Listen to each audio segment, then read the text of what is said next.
Well, yes, it is permissible for the following reason. We've spoken before about making up the missed emphatic sunnah, and we said it is recommended.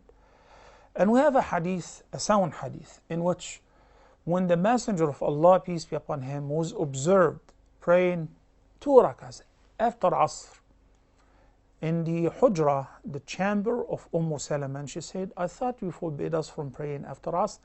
Then he said, this is the sunnah of Dhuhr. I was caught in some business, I did not get to pray them, so I'm making them up. So accordingly, if I pray Maghrib, then I got busy, or I was involved in some business, or the time is very brief and the azan for Isha is called, can I pray the Sunnah of Maghrib afterward? Yes, you can.